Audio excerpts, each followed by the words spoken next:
From June 8th to the 11th, leading dissident journalists and thinkers will join an all-star lineup of comedians at the first annual Icarus Festival in Rutherford, New Jersey at the William Carlos Williams Center.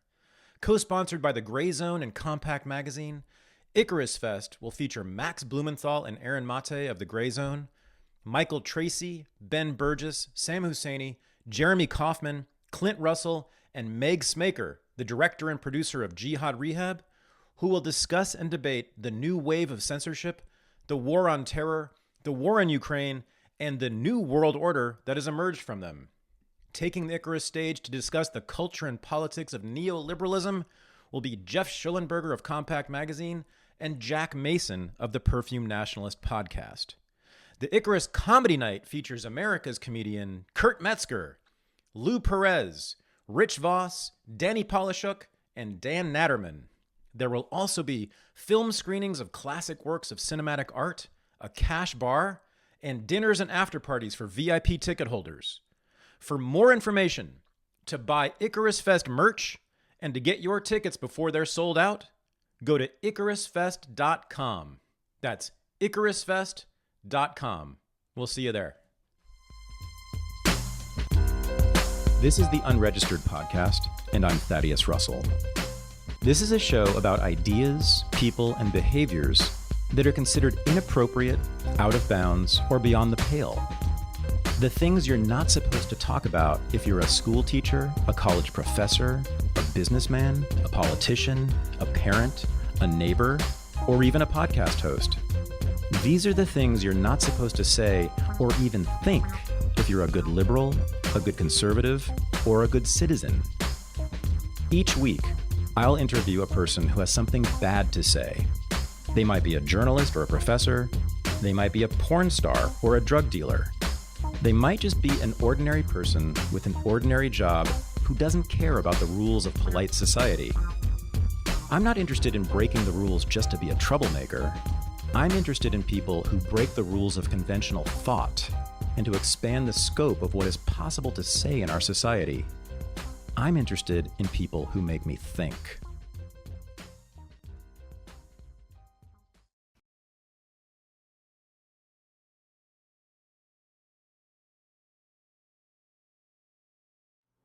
We recently completed our 4-part course on the Bible at Unregistered Academy. And in that course, we brought in as a very special guest lecturer, Paul VanderKlay, who is pastor at Living Stones Christian Reformed Church in Sacramento, and who is, I believe, although he protests this characterization, one of the leading theologians of our time. Now, during this class, Paul and I had a discussion about the Gospel of Matthew, which we were studying. In that conversation between a Christian pastor and a lifelong non-believer and fierce critic of Christian morality, Paul and I think, really got to the bottom of what it means to be a Christian and what it means to be a Christian in a world of politics. This was such an important and moving conversation for me, I wanted to share it with the unregistered audience. So here it is. This is my interview, Paul VanderKlay. I am joined from Sacramento by Paul VanderKlay, who is the pastor at the Living Stones Christian Reformed Church. That's correct. And who I have been a fan of for a while now. It was a wonderful YouTube channel that I don't know, what would you say about it? I mean, you are a theologian, a Christian theologian, and you have... I'm a pastor. Theologians are academics. I'm a pastor. We have to do a little... Really? We're not really theologians. Why can't you be a theologian? You're a theologian to me. Well, we do talk about God in the Bible, but I think about theologians as someone who spends 6 to 8 to 10 hours a day in texts. And I spend more time with people than with texts. Gotcha. But you're doing similar work, aren't you? Yes, I am certainly trying to bridge that gap between texts and people's lives. There you go. So you're a theologian, in other words. Glad we clarified that. I've learned a lot. So as I was telling you before we started recording, I've been very interested in the last couple of years in the sort of the orthodoxy movement, in sort of renewed interest in Christianity, frankly, and in traditionalist values and cultures, et cetera, all that stuff. The alt-right, the new right, that's kind of how I came into it, being interested in them and seeing what they were doing in that field. And then I sort of found more intelligent tribunes of this like you, and then started really getting into the theology. I had Anthony Easelin on the show a couple of years ago. He's just an incredible Catholic believed theologian, traditionalist Catholic theologian. And as far from my worldview as anybody could possibly be, farther than you are from me, by the way. He's a traditionalist Catholic, and I'm a Berkeley communist. In terms of heredity. So, yeah, this podcast is a part of a course at Unregistered Academy on the Bible. This class tonight is on the Gospel of Matthew, which I consider to be arguably the most important text in the history of Western civilization. I don't think I'm alone in that. Certainly one of the most, and it's been a wonderful thing to teach for me for the last 20 years. And much of my work I see as an opposition to what I believe is established by the Gospel of Matthew. But tonight, as I'm teaching this, and since I've been watching you and listening to you, I see it differently. Not that I believe a damn word of it, sir. Okay, we'll see what you think at the end of this. But I do believe that, and this is maybe more important, I do believe possibly that there is value in what I see as the asceticism and evangelicalism that are introduced in this book, which are the two things, if anybody knows anything about my work, they would think I would never say such a thing. Those are the two things I rail against daily. But you presented an argument recently in one of your YouTube videos, arguing on behalf of, or in favor of, to some extent, what you called colonization, which comes at the very end of Matthew, chapter 28, which is called the Great Commission by many people. But we'll get into that in a minute. So first, I want to talk to you about you, though. Do you mind? That's fine. Because I know you have a very interesting life, but I only know a little bit about it. I understand that you were born into the church. Was your father also? My father and grandfather were both ministers in the Christian Reformed Church. Wow. Okay. And what part of the country? So my grandfather mostly had small churches of mostly farmers in the Midwest, and then some out east. Long Island still had farms when he was there, and Vermont, stint in Canada, and then Minnesota, Wisconsin. So that was the context that my father grew up in.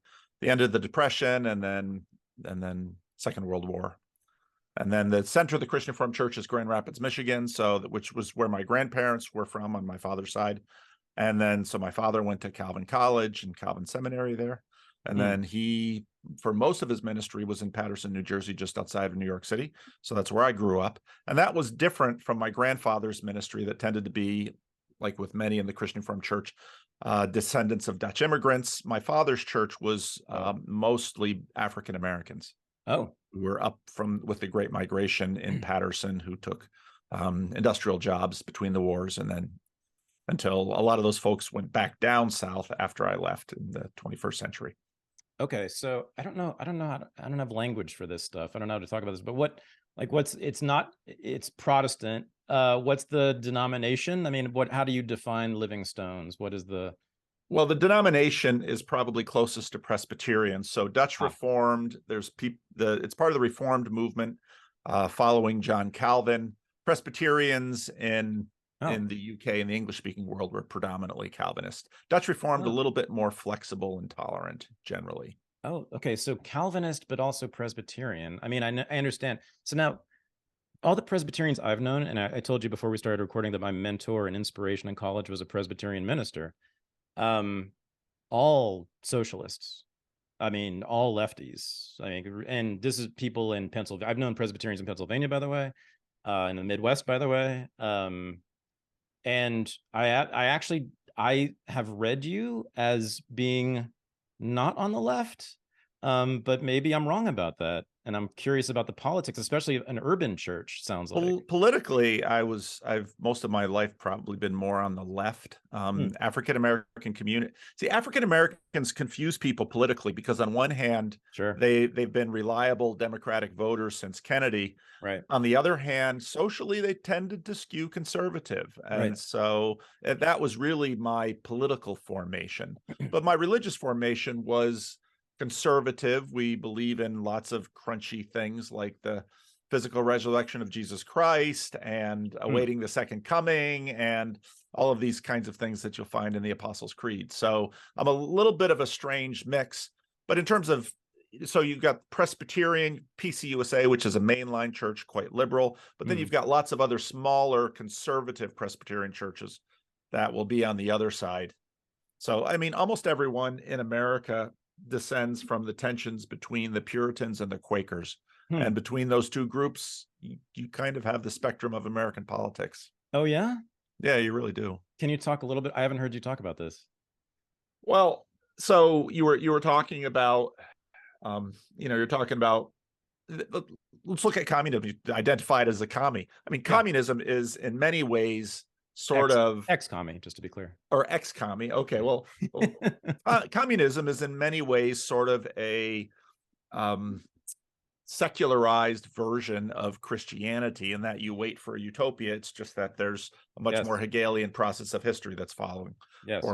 In many ways, the Puritans came to the New World on one hand as refugees, but on the other hand as utopians, in that if you look at, for example, the founding of many Puritan cities, including New Haven, Connecticut, when they established that, I had an early conversation with a guy who studied the history of New Haven. I mean, they were basically building the kingdom of God on earth. Correct. And so Calvin has a lot of that. He really sought to try to apply the kingdom of God in Geneva. And that was different from a lot of the emphases in the Roman Catholic tradition. Calvin was a second generation reformer who, had a chance then to see what the Reformation had been doing for a while, both the radical Reformation like the Anabaptists and then the Lutherans. And then Calvinism was sort of a synthesis. And Calvinism spread in the lowlands, the Netherlands, and then a few other places in Europe. And then, of course, England in some ways has been going back and forth over Calvinism since Henry VIII decided he couldn't tolerate the popes anymore. So, I mean, Calvinism is in many ways under a lot of Protestantism in America, and very much under even liberalism in America. It's all sort of has Calvinist DNA underneath it, even though most people don't think that way. Makes sense to me because, we're talking about Matthew. And to me, the two big things for me in it are asceticism and evangelicalism. And for me, those are the two big things in the American left-wing movement. Those are in progressivism in particular. And your description of communism as a secular Christianity you're quoting me. I've said that many, many times in those exact words. It became obvious to me right about when I was leaving socialism, by the way, that it was just a version of Christianity. So the very end, chapter 28 of Matthew, is what I believe theologians have called the Great Commission, which is when Jesus says to his disciples, "Go out and convert all nations." What is the reading?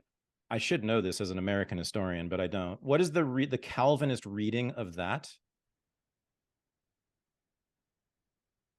Well, I would back up to the Sermon on the Mount, which is also only in Matthew, which is the city on the hill. That's a very famous speech given for the Puritans. John Winthrop. Exactly right. Ronald Reagan brings it up. Right. And so there's very much this sense of we somehow have to instantiate the kingdom of God. And in many ways, a lot of Christianity sort of goes back and forth over the degree to which this is possible and the various forms that it can take place. So Jesus is quite clearly at the center of this, and probably not theologians so much calling this the Great Commission, but often evangelical pastors. People will often say that they're skeptical about things like miracles, the virgin birth, some of these things. But when you have Jesus standing up on a mountain quite transparently, after gathering 11 disciples, because of course Judas is no longer with them, some of them worshiping him and some of them doubting, and says, all authority in heaven and earth has been given to me. It's just this shocking statement that has been reverberating through history. So of course, when Christopher Columbus comes to and discovers this new world, a lot of debate as to what was actually on his mind about what he had found. But, suddenly all of these European powers claim this land for Christ. Now they are under the dominion of Christ, although throughout most of medieval Europe, you have this tension between kings and popes, of course. Calvinists come through, and now we have sort of the priesthood of all believers. So you have this dramatic egalitarian emphasis, and no longer is it up to, let's say, monks or saints to exemplify Christ. It is now the job of all Christians to exemplify Christ. And so that shift very much gets put into this reading. And so now everyone is to be going, making disciples of the nations, baptizing in the name of the Father, Son, Holy Spirit, and teaching to obey everything that Jesus commanded. And so there it is. In the Sermon on the Mount, earlier in the book, you see this evangelical impulse, or is that how would you would put it? Or injunction, evangelical injunction? The Sermon on the Mount is a very interesting. So a number of years in the 1980s, actually, there was a professor of English literature from the Dutch Calvinist tradition, was writing in one of our journals, decided that she would just give a copy of the Sermon on the Mount to her freshman students, just here's this text, write a response paper to this text. To her surprise, the students couldn't stand it. It was unrealistic. It was obnoxious. This guy demanding this stuff is just completely out of touch with everything. And this was in Texas in the 1980s. Wow. And so what's the most amazing thing about the Sermon on the Mount is it is the most famous sermon in all of human history. And theologians, now I'm not just talking pastors, but theologians can't seem to come to any agreement as to what exactly it is and what exactly he is doing with it, even though wave after wave after wave of readers throughout the centuries have looked to it as their marching orders. Even the Beatitudes are deeply disruptive. So Beatitudes, blessed are, you say, blessed are the poor in spirit, for theirs is the kingdom of God. And people say, oh, but if you read Beatitudes in the Old Testament, it's more like, blessed are people who are really strong believers in God, for God will reward them. And then Jesus has all of these crazy things like, blessed are the meek, for they will inherit the earth. When all around us, we see that what the meek get is trampled. And so what exactly are you saying, Jesus? And on we go from these things. But is the Sermon on the Mount the basis of evangelicalism? Is that the right word? Evangelicalism, in many ways, is a product of the Protestant Reformation. Actually, in European language, to be evangelical basically means to be Protestant. And you have this Lutheran belief in the priesthood of all believers. So now it is the duty of every single Christian to embody Christ, not just saints and not just the church. But it gets down to the individual level. Right. And so when you get to something like the Sermon on the Mount, then you have the question, turn the other cheek. Well, what exactly does that mean? Well, it's not exactly unclear.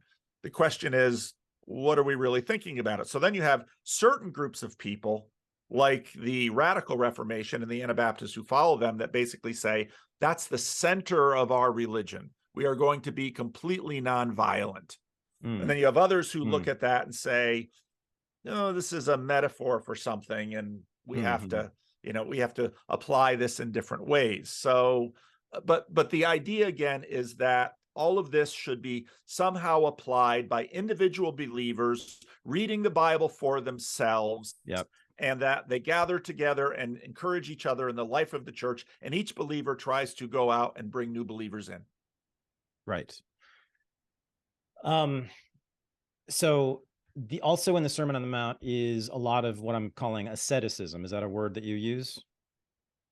So asceticism in the context of the Protestant Reformation is interesting because one of the things that Martin Luther does is basically end monasticism, which had been the traditional venue for asceticism. Right.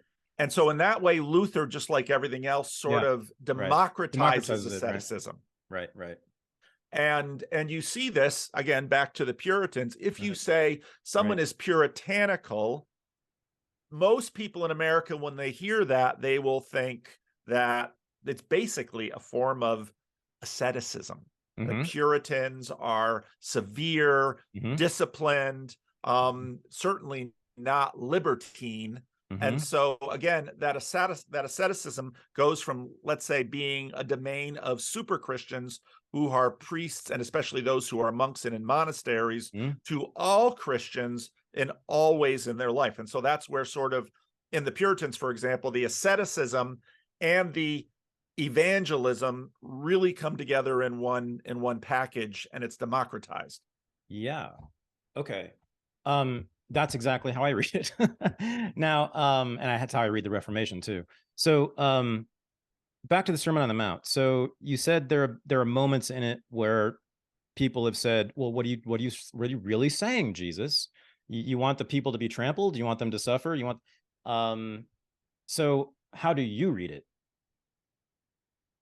I read it as aporia. Now, aporia is this fancy word, which is sort of a shock.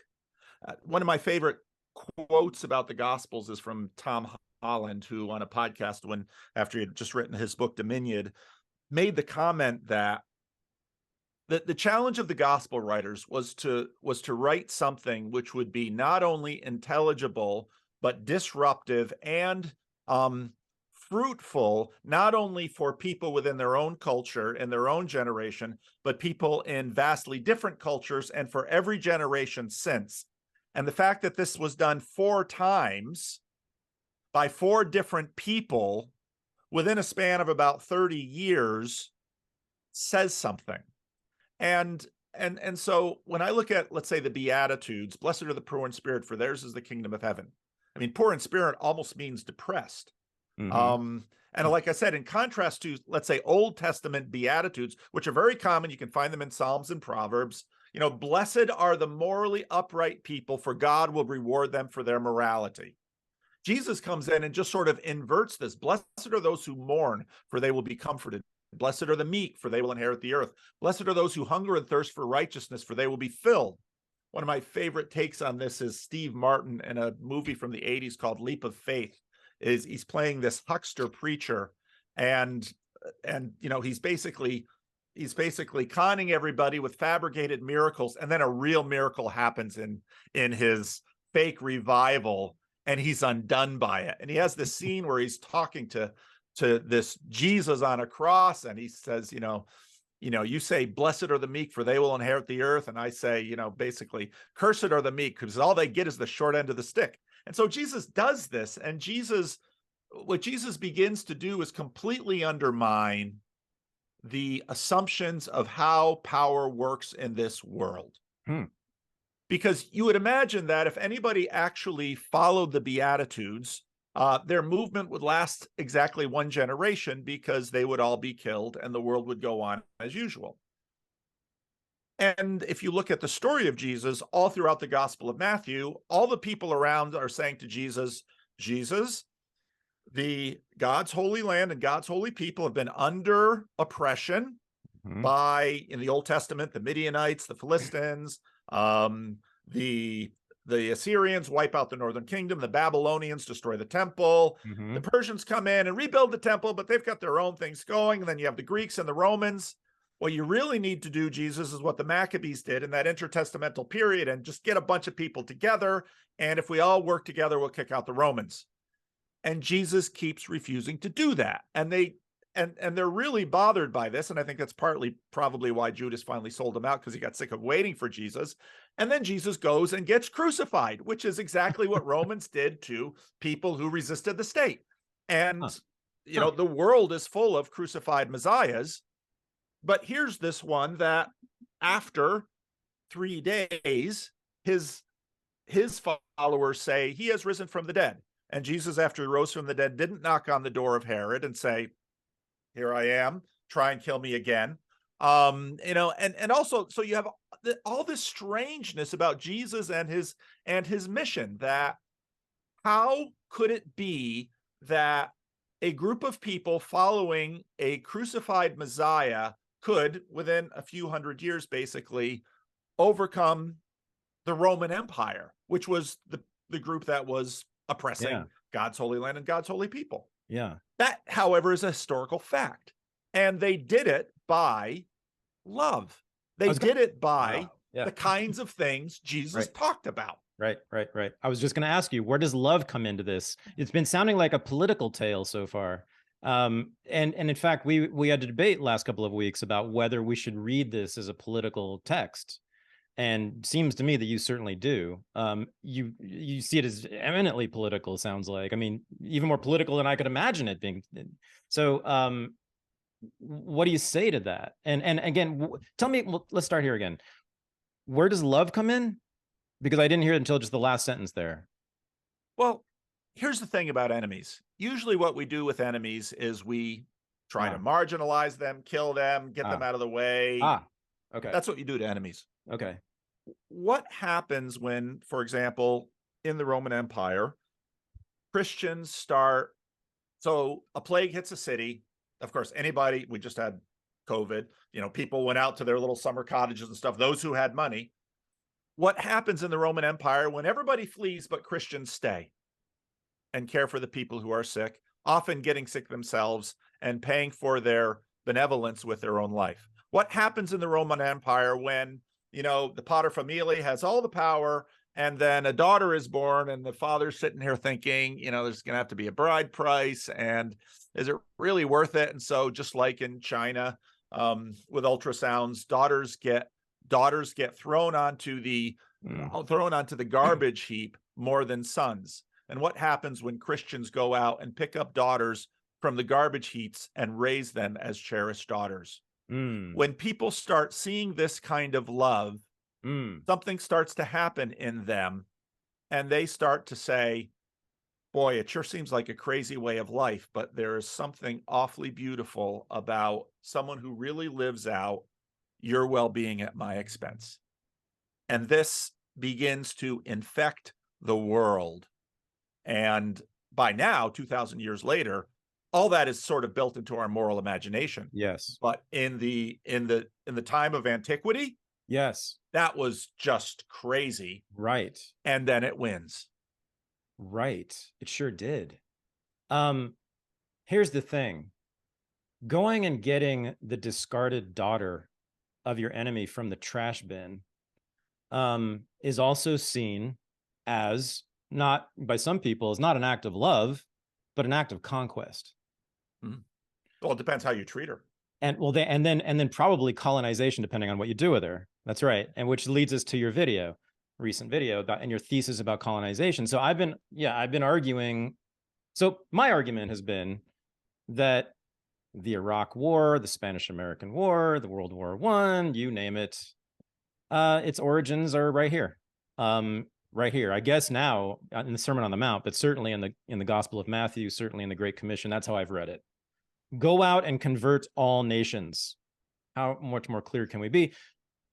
You know, there have been some, you know, there's been opposition to that interpretation. There's been, you know, some people have said, no. This is Christianity is about love. It's not about conquering. It's not about colonization. You know, like what they did to the Indians. Well, that's not what Christians do. Africa, that was Christ. No, it's a misreading.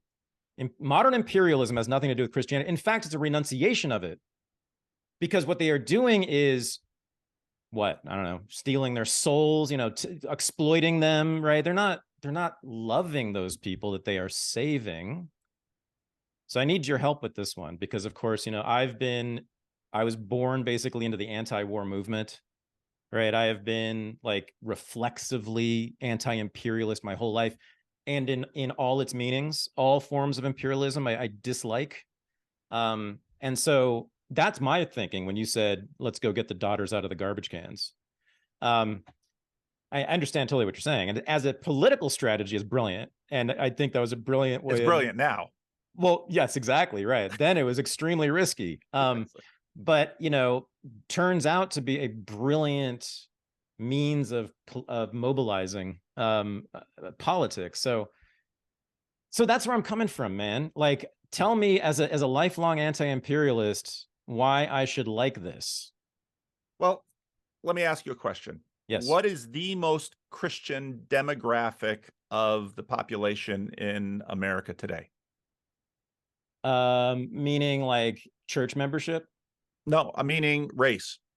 Oh, black. Yeah, African Americans. Of course, yeah. Don't you think it's a little funny that these people were completely traumatized, hauled across the world, well, yeah, brought here to the United States to, as Abraham Lincoln said, the white man wrings their bread from the sweat of other men's brows. Yep. And this group of people not only grabs onto the religion of their oppressors, but holds on to it longer than their oppressors do. What's with that? Well, okay. I would say two things to that. One, there's two critiques of that. One is not mine and one is mine. One that is not mine is the one that I'm sure you're very familiar with. It's false consciousness, dude. Like, come on. It's Stockholm syndrome or whatever. They're just black, which of course the implication is that black people are so stupid, they'll just imitate whatever the white man puts in front of them. So I don't love that one. Especially after they've been freed for, as long as they have. That's totally condescending and racist. No, but that's a very common left wing, by the way, left wing, and often I have to say black left wing critique of that, as you well know, right? Malcolm X and others have said very similar things. Marcus Garvey, the whole black nationalist tradition. What I would say is, they adopted the religion, but you know damn well what a black church looks like on Sunday versus a white church. That doesn't look like the same religion to me. Yeah. That's a much better point. Thank you. And speaking of asceticism, which is our theme tonight when looking at Matthew, and that's just very clear, the first 2/3 of that are devoted to me, an elaboration of asceticism. Right? I mean, the black church and asceticism, very different relationship than the white Protestant church and asceticism. The renunciation of the body, the bodily pleasures, sensuality. You walk into a black church on a Sunday, it's dancing and singing and having fun and enjoying themselves. And also the content of the sermons is often quite sensual. I've researched some black preachers from the 1950s, and they had like super sensual, libertine, Prophet Jones, Sweet Daddy Grace. These were humongous preachers, black preachers in the 50s and 60s. Black Americans got a hold of this religion and made it something else, didn't they?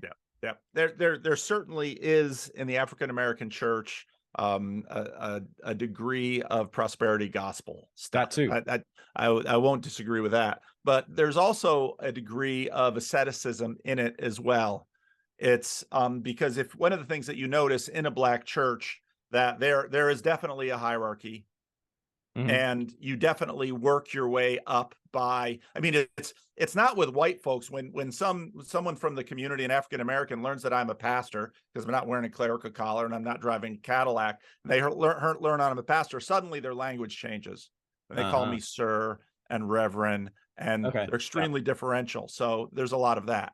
Right. But my point about the power of Christianity to convert is that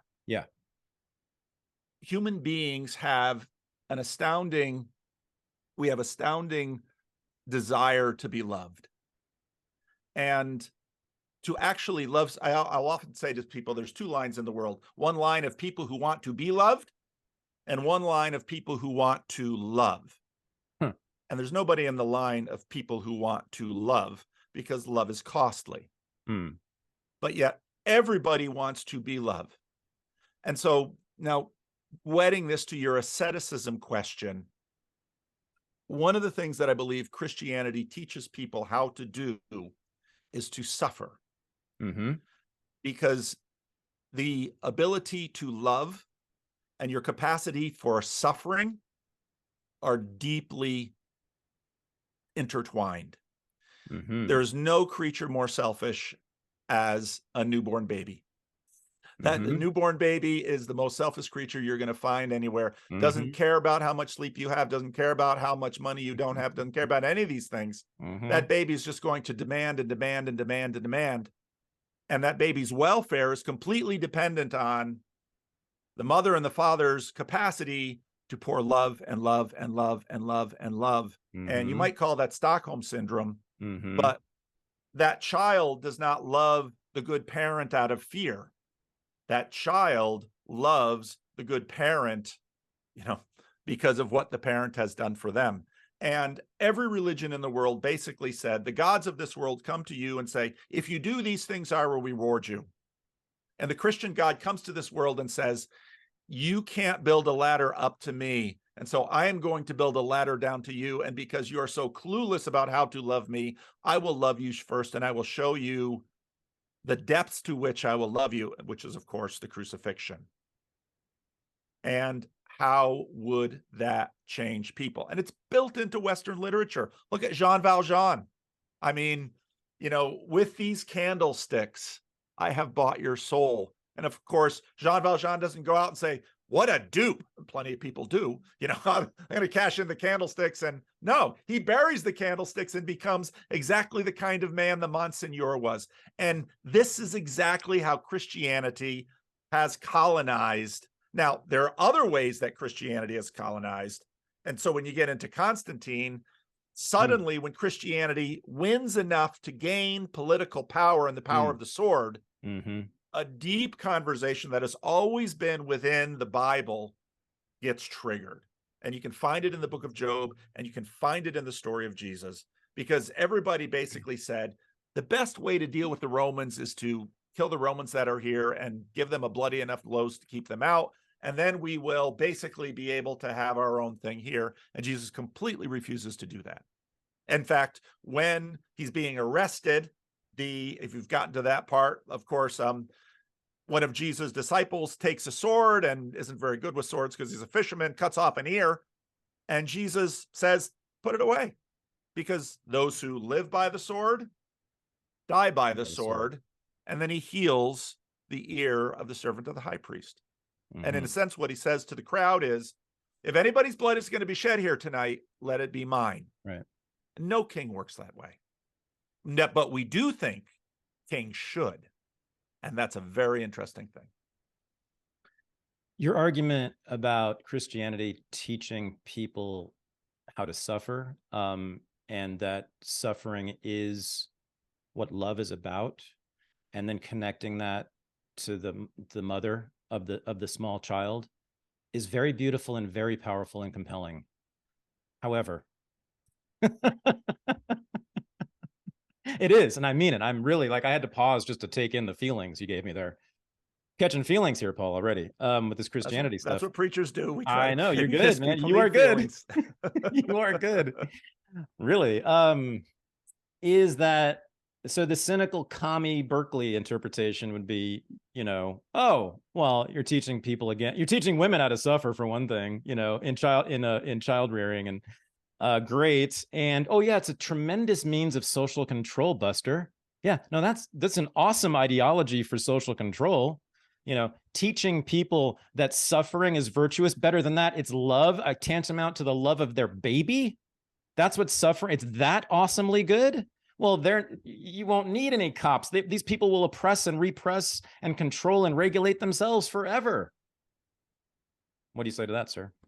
I say, people who live my well-being at your expense will always eventually show you exactly what they are about. Which is my well-being at your expense. Oh, I see. Yes. I think the harder question to ask is, how is it responsible for anybody to live like this? Because what do we think of the mother who gives and gives and gives? Now, at some point, the good mother pivots, because the good mother also knows that the good mother also begins to teach the child how to give. Yep. And the Christianity does not teach parents to, let's say, what we would say, spoil their children. because actually the goal is for Christians to beget Christians, which means that I am going to show you how to give to others so that you too can learn to give. And the real question is, how is this responsible when we only live a short time? Because let's say you marry someone and you have a few great years together, and then this woman comes down with a debilitating disease, and you have promised to love this woman until death do you part. But day after day after day, maybe it's dementia, maybe your mind starts going, she doesn't even know you anymore. Day after day after day, you're beginning to think, I'm not living my best life now. I'm shackled to this person that is costing me money, costing me time, isn't getting what other people are getting out of their spouses. And why should I love this person? And that's where you actually get to the resurrection, because basically what Jesus says is, if you live like me, you'll be treated like I was, which is like, well, that's not very attractive. Basically, between baptism and crucifixion, about 3 years and a lot of conflict, a number of times people try to kill him. Yeah. And then he gets betrayed by one of his inner circle, and he goes and gets crucified. So this is where the resurrection itself is actually very integral to this flip, because it says, if you live like me, you'll probably be treated like me, meaning some people will take advantage of you. Right. And you will die like me. The truth is we all do die, but you will also be raised like me. And so then we have this theme of resurrection. And then suddenly we begin to be invited into a Christian imagination that believes that, if I actually love my neighbor as myself, all the way up to and including my enemy, I will reign with Christ. Okay. Now, Go ahead. Calvinism. So I did have to study Calvinism as, an American historian. We got to do the Puritans and we've got to read the actual texts, and the whole debate about works versus grace. How do you get to heaven? Is it by doing godly work here and now on earth, or is it just because God decides for whatever reason he has to grant you grace and raise you up? Right? Sounds to me like your interpretation of Matthew is veering toward the works side there, which I think, at least in America, was not so Calvinist, right? I mean, I think the Puritan church generally took, because there's the whole Anne Hutchinson debate, right? It was about this. Yep. So no, the Quakers really threw a wrench into the Calvinists didn't quite know what to do with the Quakers. Well, so I guess just my question to you is, do you read Matthew, at least, or the rest of the New Testament, as saying that if you live a godly life, meaning I think do godly things in your life on earth, you will go to heaven? I would say that, most of my sermons will end with 3 points, which are the structure of the Heidelberg Catechism, which is misery, deliverance, gratitude. And the misery part is easy to find in this world. The deliverance part is Christ, by his mercy, gives you grace. And then the gratitude part is how you live. When it comes down to the question of, right, well, who lives this way and who doesn't, I look at what in the Calvinist tradition is called divine election as basically a way of saying, we can't really game this. Yeah. We don't know who will and who won't. Right. So you have 2 kids raised by the same family, equally loving parents, same upholding. One goes terribly wrong, one goes terribly right. And you have the other problem that when you have a system, let's say, okay, here's the system. Do a bunch of good things and you will be rewarded. That's basically the Old Testament system. Right. If I do those things because I am looking for gain, is that really generosity? Or am I just buying God? Right. Is it, isn't the deeper question, is it a part of the covenant, right? Isn't it idolatry of a sort? Yes. Like because you're you are worshiping, I guess, your own gain rather than God, your own individual interests, right? Is Right. what that is. Yeah. And there's also the flip side of that. And this is in the book of Job, for Okay. example, Okay. because basically one way to imagine the world is, well, it's a big machine. And if you do good karma, basically, if you do good things will come to you.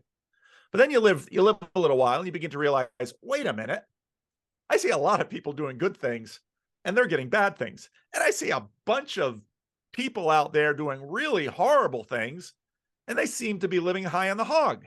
Mm-hmm. And so then you have this question, well, where is it? And that's basically what the book of Job is around, because there's a reverse theology to that too. So do good things happen. If bad things happen, what does that mean you've been doing? It means you've been doing bad things. Right. And the book of Job basically takes a huge question mark and puts that on there. Okay. That, I'm now remembering that, I think your position was the Calvinist position in America in the 17th century, I believe, right? It was your thing about grace is granted by Jesus or God, right?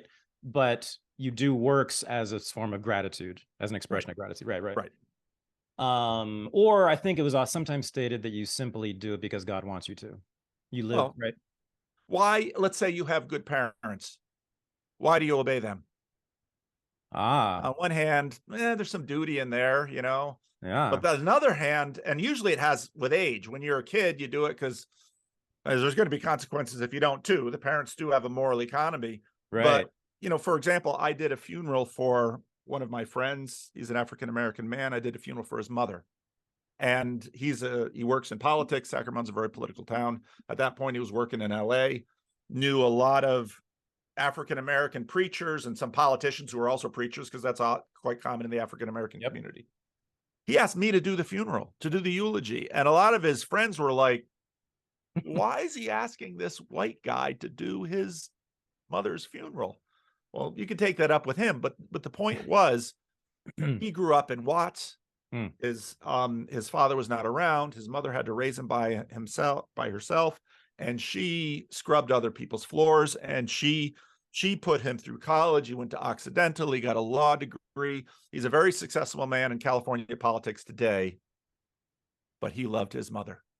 He loved that woman. Why? Because she loved him and he knew it. Now, would he obey his mother? Well, that's going to be on an age spectrum. There are many times that he didn't, but as he grew and he understood the suffering she did on his behalf, it's gratitude. And the funniest thing about gratitude is gratitude is one of the most reliable prompts and sources of happiness. It's really hard to feel sad if you're feeling grateful. And so joy then comes. And I think that's, so all my children are adult children. If I ask them to do something, I don't want them to do it because they're afraid of me. At this point, I have no levers on them anyway. They're all out of college, write you out of your will. I'm a pastor. I don't know if there'll be any money left. But if they obey me, they do so out of love, which is how we always want obedience. Loving someone because they love you, though, that's contrary to our current notions of love, right? There's something almost mystical about contemporary ideas about love or conceptions of love, the stuff we see in the movies, right? Where it's about loving something about the person, their beauty or their intelligence or their whatever it is, right? I'm sure there's more intelligent words to use for this, but you know what I mean? Like, it's about loving the person for who they are rather than just the fact that they love you. Yeah. Right. Yeah.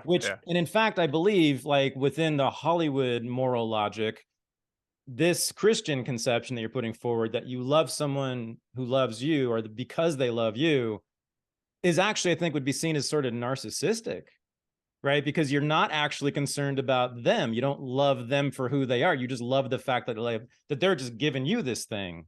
It's what you're getting. It sounds selfish to me. Am I missing? Yeah, but you don't tend to find that in a parent-child relationship. Or if you do, it's usually because the parent has a deep personality dysfunction. But generally speaking, in a healthy relationship, it is reciprocal like that. Part of the difficulty we have in America is that over time, most words begin to differentiate, but for some reason with English, love is a whole bunch of concepts under one word. So the Greeks, for example, had really 4 main words for love: eros, which is sort of to take in; phileo, which is side-by-side love; agape, which is self-donating love. Yeah. And so all excuse me, all human loves are in some ways a lot of those things mixed in. Yeah. And or at least some of them mixed together. And but yeah, there's part of part of Calvinism is the idea that we have a doctrine called total depravity. And that doesn't mean that everyone is as bad as they are. What it means is that even the best things we do, we got underlying motives, and that we don't, in this world, in this life, we don't really. You can find some really good parents, you won't find any perfect parents. You can find some really good marriages, you won't find any perfect marriages, because there's always other things going on, and that's part of life in this world. Have you made an argument for asceticism yet? I'm not sure. I'm wondering. I think a love is deeply ascetic. It is deeply difficult. That piece of asceticism, which is maybe the biggest piece of asceticism, is, yes, that was a powerful argument. I'm thinking more about the more perhaps superficial stuff, although that's kind of what's talked about in the Bible, things like sex and work, sort of elliptically, I guess. But what else? Well, emotions, restraining your emotions, anger in particular, being modest rather than being what we would call egocentric, right? I mean, and by the way, I was saying earlier in the class before you came in that I read this as very much overlapping 2 things, which is modern psychology, in particular some psychoanalysis, which I am very familiar with as a Berkeley communist, and Zen Buddhism, which I'm also familiar with as a Berkeley communist. Very similar stuff. And I was curious what your take is on those things. I bet you've talked about this before, but like I see the same kind of in Zen and in psychoanalysis. It's sort of like the not repression, but especially in Zen, I guess displacement of the ego, or subsuming the ego, which is where they say happiness lies, right? And so the Bible does not promise happiness ever, but it does promise something like the peace. Beatitudes, happy are you, blessed are you. I mean, they do. It is the word. Their word is there. Okay. Yeah. But peace is promised. Yep. Joy often more so. Okay. And glory.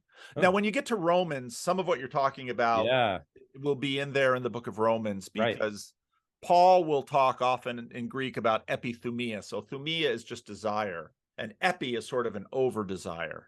And this is a long-standing conversation within Christianity that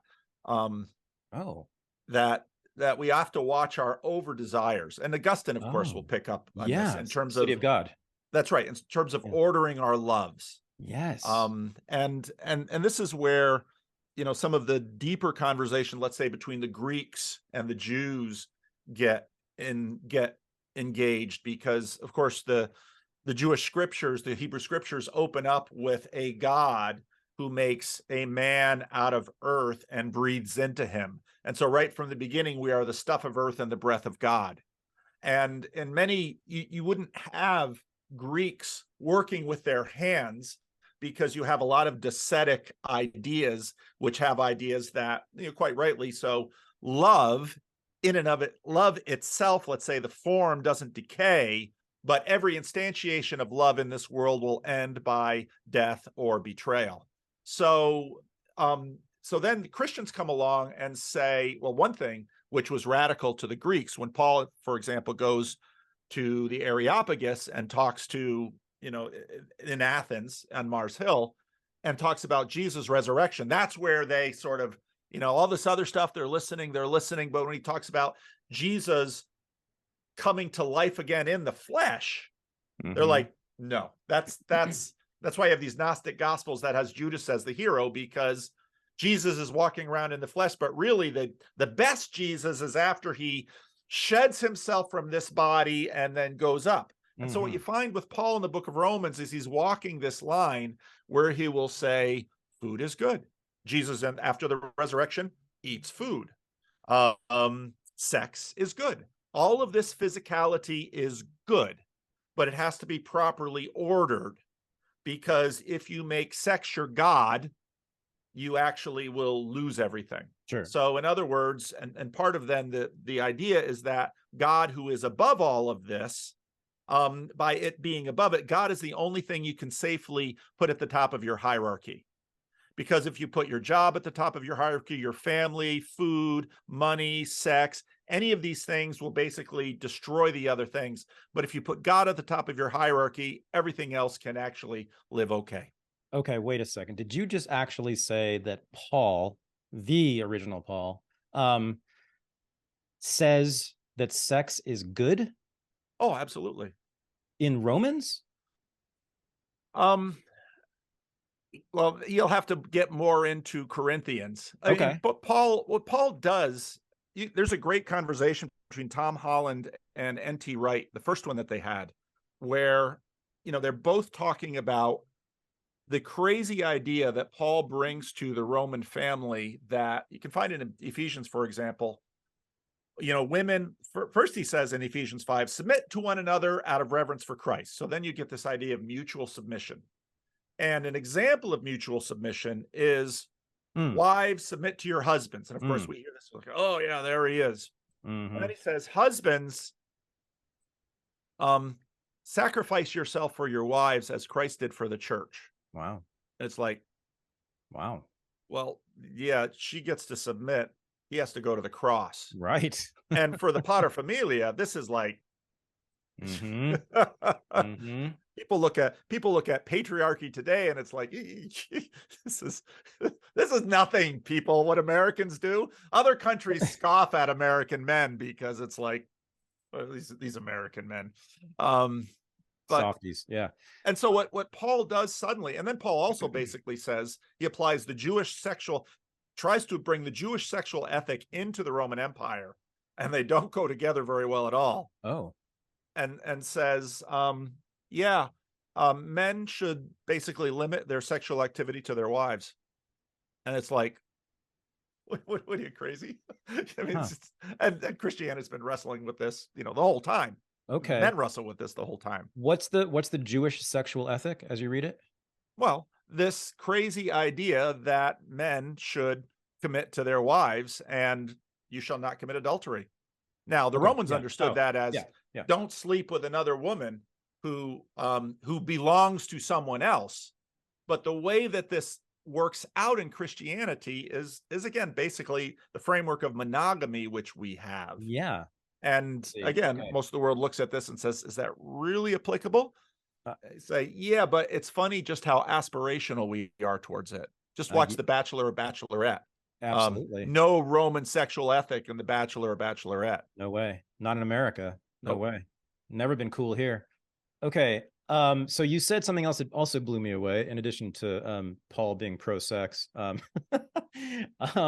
that's actually a big debate. Conversation. No, I know. But you also said this thing that's, I think, probably more important, which is that sounds like, and this is news to me, that there has also been also makes sense to me. There's a long discussion about, what'd you call it? Excess pleasure or desire? I mean, so there's over desire. Over desire. So there's desire and the surplus or excessive or over desire. Right. So that I've been asking this question since I read Plato and I read the Bible, which is, where do you draw the line?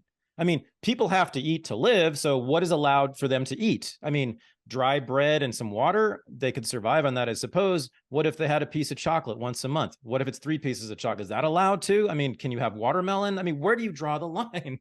So what kind of clothes should you wear? There's a lot of proscriptions against clothing in the book. Particular kinds of clothing. Well, what does that mean? What is clothing that is ostentatious, right? And not and what's clothing that's godly? Of course, the Puritans answered that, and then we came out with a business suit. But which is, my friend wrote the dissertation on the history of the business suit, and that's kind of its roots, is actually in Calvinism. So that's interesting. I didn't know that. Michael Zakim, it's a great book. Yeah. So where do they draw the line between desire and over desire? What Well, is what's good and what's okay and what's not okay to want? you asked about asceticism. Yeah. And that, of course, has a lot to do with it, because Right. on one hand, Paul basically says, you're free. Everything is permissible, but not everything is beneficial. And he says this to the Corinthians, and they're very much trying to sort this out. And Christians have obviously, every religion has to do it, especially with technological disruption, but to sort of sort this out. And asceticism basically said, why do ascetics have vows of chastity and poverty, celibacy? Well, because they want to master their desires. Mm-hmm. The difficulty with this is, so Luther comes in, and the irony about the monastic movement was that everyone was just so simply impressed by, for a while, and in certain times and places, by the beauty of these people living so focused for Christ, that people would give a lot of money to the monasteries. And so, on Twitter a little while, I asked the question, who's got more money, Jordan Peterson or the Pope? And it's like, well, does the Pope have any money? Right. Or not? Right. And in fact, there's a little thing that the Pope is doing on TV, and somebody asked him, do you get a salary? He's like, no, I don't get a salary, but if I need anything, I ask. And he drives around in a $500,000 Pope mobile. So the monastic tradition, at least in some places in Europe, Northern Europe, basically got associated with corruption. That's part of the reason the Reformation went after it. People didn't trust monks anymore because it just looked endlessly corrupt.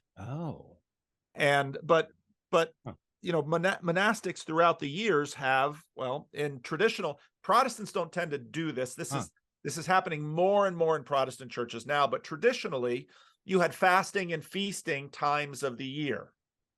And basically fasting times of the year would be you don't eat meat.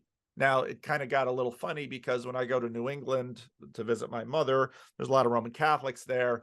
You get great buys on fish and lobster during Lent. And it's like, is this really fasting? I wouldn't mind eating fish all the time. I'd rather have lobster than a hamburger. Right.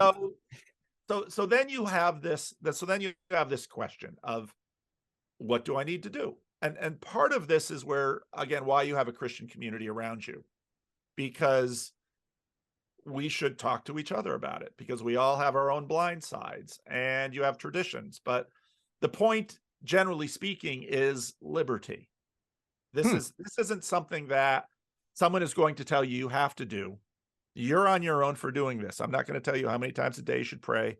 I'm not going to tell you what you should and should do during Lent. I'm not going to tell you any of these things, because misery, deliverance, gratitude, your obedience to Christ should come by way of gratitude, not compulsion. Right. Right. And it's not a test. Freedom is not a test as it is in the Old Testament. No. Right. Do you read that as a test also of the Israelites? There are plenty of tests for the Israelites. Well, sure. But in the Old Testament too, you have this reality where God gives these crazy unconditional promises, like to Abraham, I'm going to make you a great nation. And Jacob, for example, leaves Isaac, Rebekah, and Esau. The family's gotten, because Jacob's a tricky guy. He's sleeping at Bethel. God gives him the same unconditional promise that he gives to Abraham. And Jacob can't trust him and says, well, if you do that for me, I'll cut you in on a 10th. And so it's always this tension with Israel, because the story is Israel isn't very obedient. And so God, on one hand, is like, I'm ready to cut you off. But then, like in the book of Hosea, God is like, I want to cut you off, but if I cut you off, then all the nations will laugh at me, and you're my child. And again, back to Jesus really leans into the parent-child relationship. Yes. What does a parent do with a wayward child? On one hand, so in my neighborhood, there's a lot of homeless people. And the truth is, with a lot of homeless people, a lot of them have family still in the neighborhood.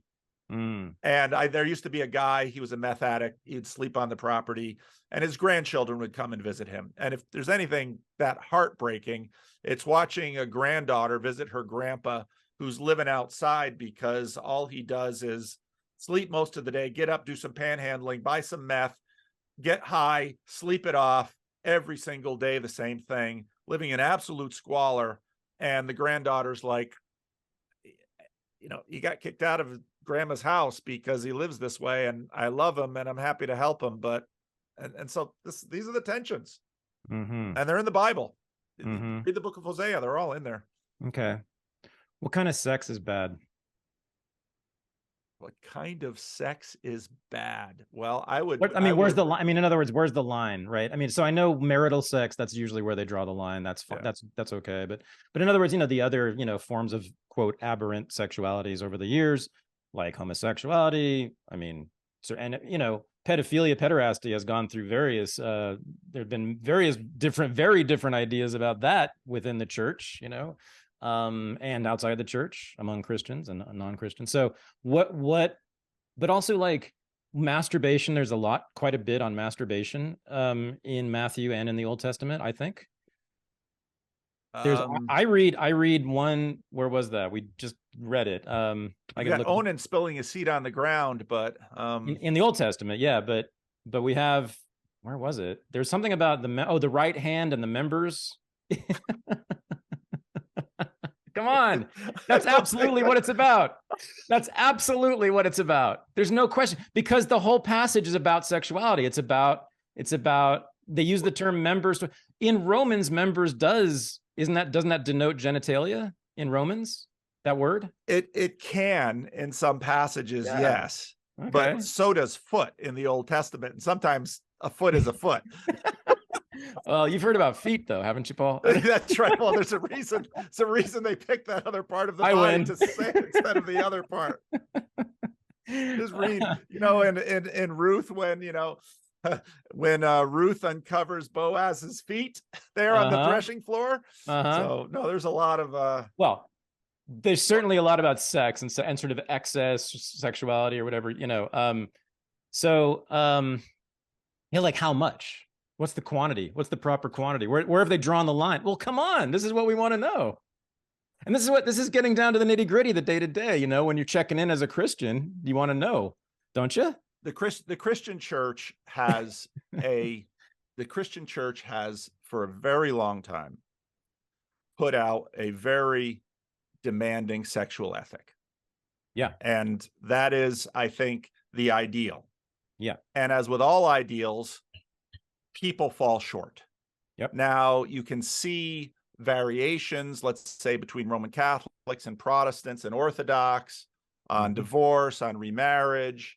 I think the best way to sort through these things is to think about the ideal and what the ideal is about. Okay. That generative sex is supposed to embody basically a generative God. Now, I'm a Protestant, and so we don't have a tradition against contraception, but the longer that we live with some of the more contemporary forms of contraception, I think we're going to see Christians continue to talk about these things. Sure. Christians, well, let me say this with respect to same-sex marriage. I don't think we would even be having the conversation about same-sex marriage if it weren't for Christianity.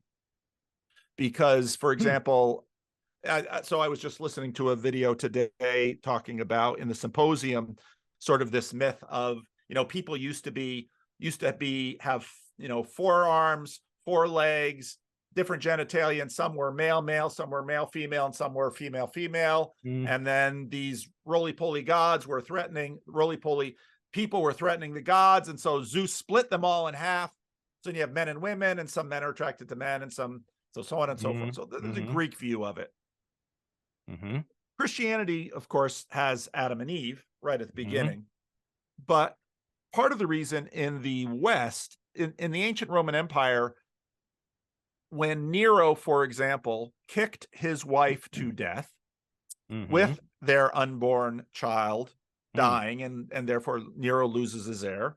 And he tries to find a replacement for his wife, who he loved. Well, kicking her to death's a funny way to show it. Finds a teenage boy who looks remarkably similar to his dead wife, a slave, has him castrated, and all the king's horses and all the king's men couldn't have that poor slave produce a child for Nero.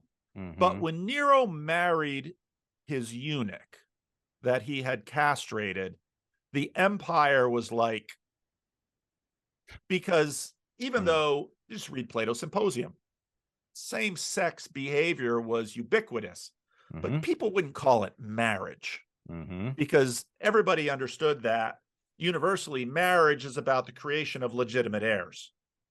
And, many references in the ancient world, you have female slaves for sex, for your daily needs. You have a courtesan if you're bored with your slaves and maybe your wife who is to give you heirs. And so that's the way sex goes.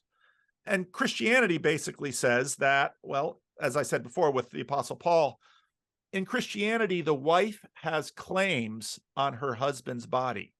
The Romans never would have thought that.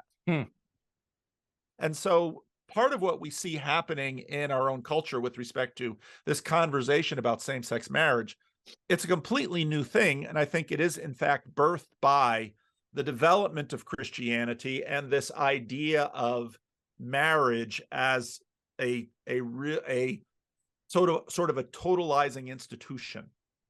And so then the question gets raised, well, is it fair to keep people who are attracted to the same sex out of that institution? And that's obviously a very vigorous conversation going on throughout the Christian church. And I actually don't know how it was going to be settled, because many of these questions go on for centuries until they're sort of settled out. I mean, even basic things within Christianity, like the Trinity, divinity of Christ, took a few hundred years to sort of settle down, and we're still talking about it. We'll see where this goes with respect to same-sex marriage. But it's a difficult challenge. It's a difficult conversation, because I think we're having the conversation because of Christianity. Okay. So if the ideal is monogamous marital sex only, and the purpose, the idea behind it is to be generative of people, of human beings, then how should we feel about onanism and masturbation? Should it be that, well, I mean, of course, in the Catholic Church, as I understand it, there's a lot of heavy-duty shame attached to just masturbating. So that would be kind of maybe a literalist interpretation of it or something, or an extreme or a severe interpretation of it. But should it be, some guilt, but you don't have to kill yourself over it? I mean, like, you're not going to hell necessarily, but you should try to get married and put that seed to good use instead. Like, I mean, there's a conversation that goes on in people's heads, I'm sure. Yes. I mean, okay, great. I mean, probably on a daily basis, especially for like 17-year-old boys. So I kind of want to know what the conversation you think should be. Well, I think it's similar to conversation to what we've had with respect to asceticism and food and clothing and money and all of those things. Okay. Where is this leading you? Gotcha. What is this for? I mean, any male who is not masturbating is going to have wet dreams. There's going to be release. I mean, if we want to get down to the nitty-gritty of it, part of the reason of the difference between the Protestants and Catholics on this is that part of what happens in Protestantism is in many ways a limitation of the canon. Protestants believe that over the history of the church, there are a lot of accretions that sort of continue to get added on to the tradition. And so Protestants said the only thing we're going to hold each other to is what's in these 66 books of the Bible. But that doesn't mean that a lot of what the Catholics have talked about is worthless. And so is having sex by yourself a good thing? Work on that question. And people do. And people, secular and religious, are working on that question. And the church, Protestants have tended to look at that more in terms of, well, watch out for lust. Okay. So it's a, like many of the other questions, food, drink, money, all sorts of other behaviors, you have to ask yourself, is this leading me towards the embodying Christ in this world in my life, or is it leading me against it? Okay, great. I accept. I want to finish. I have one more question, then we'll turn it over to people here for Q&A, if you don't mind. I want to go back to where we started, which is with this idea about evangelicalism and what you call colonization in Matthew, in the Sermon on the Mount, and in the Great Commission at the end of the book. And that, we talk quite a bit about this idea about love and how that basically conquers, right? I mean, love conquers all is what I think your thesis was ultimately. But let's talk about actual imperialism in the modern world, the stuff that you and I know about as historians, right? I mean, the British Empire. So was that Christian? Was that love conquering India? Well, it's a difficult call, because on one hand, I don't know that any other nation in the history of the world, at least in over the last 1,000 years, did more to do things like end slavery in North Africa and end the practice of widows being burned on their husbands' funeral pyres in India. Now, you can look at that as cultural imperialism, but that one person's cultural imperialism is another person's liberation. That's right. The way that the Raj sort of began to resist the caste system.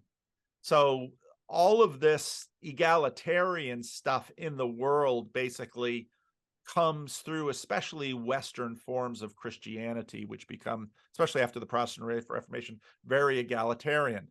At the same time, these are such difficult questions to sort of be able to do the math with. Yeah, right. And again, it sort of goes back to Constantine. Because once you sort of, okay, you have a vision, conquer under this sign. Well, how well does that work?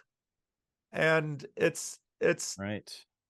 These are very, very difficult things to answer. And there are a lot of sort of, I think, facile attempts on many sides, for example, to imagine that, well, before the Europeans came to America, it was just a land of peace and love and everything. Well, we have absolutely no idea of the genocides of previous groups with other previous groups, because they had no writing, or not a lot of writing that we can understand.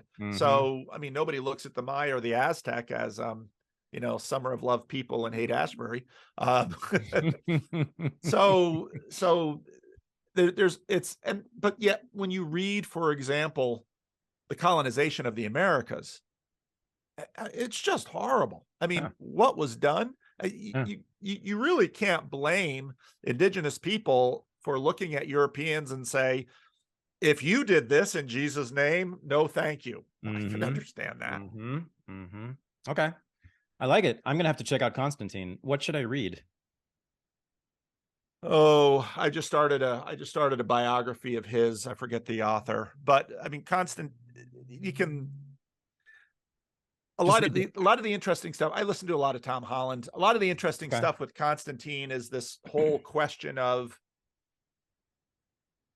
Constantine clearly wanted to cement to have a dynasty, because Roman emperors were kind of going through, there was one every few years. And everyone in the ancient world figured the way to succeed in this world is to align yourself with the realm of heaven.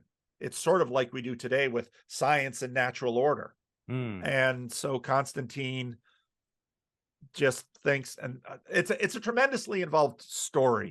But it does set up this whole question, which is there in the Bible, but then very much in the history of the world, which is, Christians tend to do really, ironically, with the Beatitudes, Christians tend to shine really well in our imaginations when they don't have political power.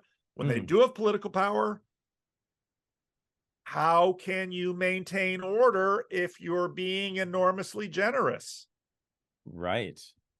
Those are the hard questions for Christian rulers. Okay. Fascinating. I'm gonna look into that. I need to read some Constantine. All right. Well, the floor is yours, Academy people. So if you have some questions, fire away. I bet you do. Some fans of Paul's here. Or if you just want to say something, doesn't have to be a question. But the floor is open. We have about 7 minutes. Anything? You can just raise your hand, or you can actually just speak up since it's not a huge crowd here. Is that someone? I was just Yeah, going go to ahead, say, Chase. hey, Paul, this is Chase. I just wanted to say thank you for coming on. I've been a fan of yours since 2018. I found you through Jordan Peterson, and you've just been a real blessing in my life. So I just wanted to thank you for that. Thank you. It's fun to be here. I had no idea this was going on. I followed your channel a little bit, and usually if you have a guest on that is sort of in my realm, it'll YouTube will serve it up. So no, it's great fun to be here. I love doing this. Awesome.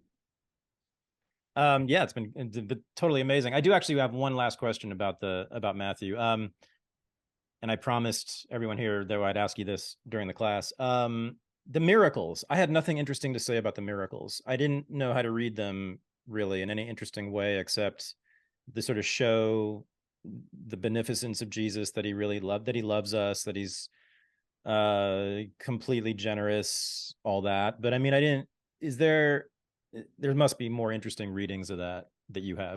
I recommend, one of the things that I started my YouTube channel for is to encourage people to read C.S. Lewis. He wrote Narnia.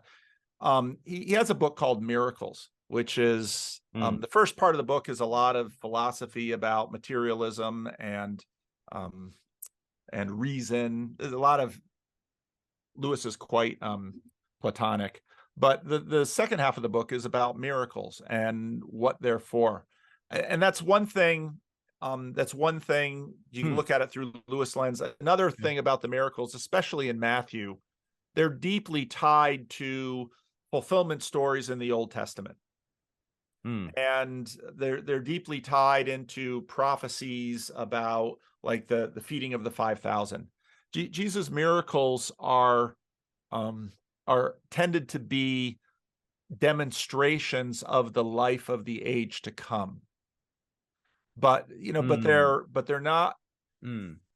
We, in the modern period, we tend to look at miracles as sort of proofs, and through much of world history, they were seen that way. But they were what a miracle worker did. So if you read, for example, Bart Ehrman's book on the rise of Christianity, he'll put it squarely on the fact that Christians were seen as better miracle workers than average, because everybody had miracle workers. Christians seem to have better miracles than average. And, it's also interesting to look at something like Viking movies have been popular a little while ago. And you might think, well, how would Christianity conquer the Vikings when the Vikings so clearly have such bloodthirsty ways? And part of that would be miracles. But in the modern age, something flips with respect to miracles. Instead of miracles becoming sort of validation of a connection to heaven, because everybody assumed that world worked via heaven, sort of like in California, if we want to know what the weather is, we look over the Pacific. Through much of the ancient world, astrology the same way. If you want to know what's coming to Earth, you look to the heavens, because that's the direction of history, from heaven down to Earth. In the modern period, miracles then become sort of a liability, and people are unsure of them, and they don't quite know what to do with them. But miracles, even in the Bible, don't do what modern people should think they do. And I see this in ministry all the time. It is not unusual in Christian communities to have miracle stories, and so-and-so's uncle or brother had cancer and it was really bad, and people came around and all this stuff. You would think miracles would just sort of convince people. And the reason I say they don't is just read the book of Matthew. Jesus' disciples watch Jesus do miracle after miracle after miracle. Some of them are astounding, like him stilling the storm, and people are like, who is this man? But then when he plainly tells them, I'm going to be crucified, after 3 days, I'm going to rise again, none of them show up at the tomb. And all of that is to say that miracles don't convince us in the way we think they should.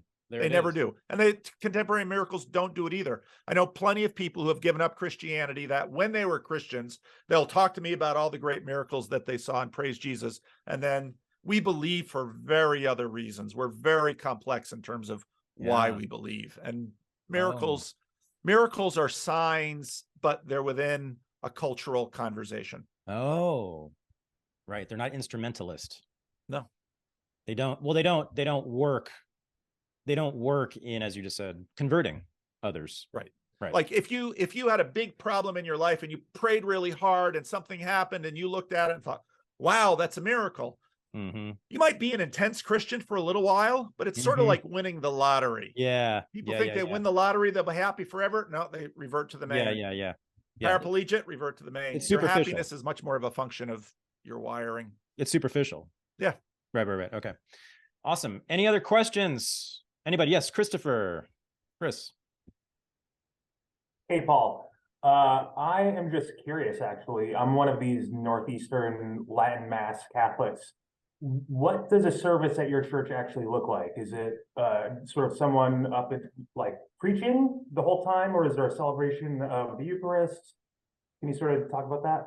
Great question. Yeah. So when I first got to Sacramento about 25 years ago, I was instrumental in helping plant new churches. And most of the churches that I planted now have weekly Eucharist. They're quite liturgical.